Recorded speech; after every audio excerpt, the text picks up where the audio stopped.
ఇక టాలీవుడ్ లో రారాజు అంటే టక్కున గుర్తుకొచ్చే పేరు young rebel star darling Prabhas. ఇక తన పేరుకు తగ్గట్టే తన తీరు, తను చేసే పనుల్లో కూడా కింగే.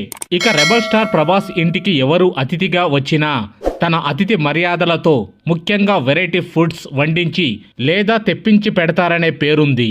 ఇక ప్రభాస్ తోటి నటీనటులు కూడా ఇదే విషయాన్ని చెప్పుకుంటారు. ఇక టాలీవుడ్ నటులే కాదు, బాలీవుడ్, మాలీవుడ్ ఇండస్ట్రీ నటులు కూడా ఇదే విషయాన్ని పలుమార్లు వెల్లడించారు. అలాగే ప్రభాస్ ఎన్నో గుప్త దానాలు కూడా చేశారు. ఇక తెలుగు రాష్ట్రాల్లోనే కాకుండా దేశంలో ఏదైనా పెను విపత్తు జరిగినప్పుడు ఆర్థిక సహాయం అందించడంలో ముందు వరుసలో ఉంటాడు రెబల్ స్టార్ ప్రభాస్.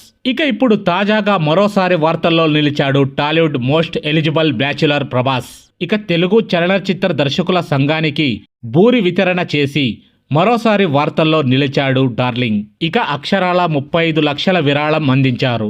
ఇక దర్శకరత్న దాసరి నారాయణరావు జయంతిని పురస్కరించుకొని ఈ ఏడాది మే 4వ తేదీన డైరెక్టర్ డే నిర్వహిస్తోంది తెలుగు ఫిల్మ్ డైరెక్టర్ అసోసియేషన్.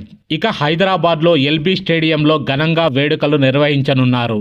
ఇక ఇప్పటికే చిరంజీవితో పాటు పలువురు అగ్ర హీరోలకు ఆహ్వానాలు అందాయి. ఇక ఈ క్రమంలో ఈవెంట్ కు రావాలని ప్రభాస్ ను తెలుగు ఫిల్మ్ డైరెక్టర్ అసోసియేషన్ సభ్యులు వెళ్లి ఆహ్వానించారు. ఇక వస్తానని మాట ఇవ్వడంతో పాటు సెలబ్రేషన్ నిమిత్తం భారీ విరాళాన్ని ప్రకటించారు ప్రభాస్. ఇక ప్రభాస్ 35 లక్షల విరాళాన్ని అందించాడు అనే విషయాన్ని దర్శకుడు మారుతి వెల్లడించారు. అంటే ఇప్పుడు ప్రభాస్ గారు యాక్చువల్గా అసోసియేషన్కి 35 lakhs ఇమ్మన్నారు.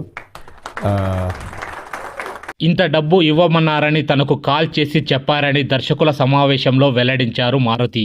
ఇక ప్రభాస్తో పాటు కొంతమంది స్టార్ హీరోలు కూడా విరాళాన్ని అందించినట్లు చెప్పారు. ఇక ఇంత విరాళం ఇవ్వడంతో ప్రభాస్ మంచి మనసున్న మనిషి అని పొగుడుతున్నారు. సో ఫ్రెండ్స్, మా వీడియో గనక మీకు నచ్చినట్లయితే ఒక లైక్ ఇవ్వండి.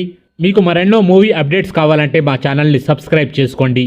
ఇక మేము పెట్టే వీడియోలు మీకు ముందుగా నోటిఫికేషన్గా రావాలంటే పక్కనే ఉన్న బెల్ బటన్ని యాక్టివేట్ చేసుకోండి. Thanks for watching.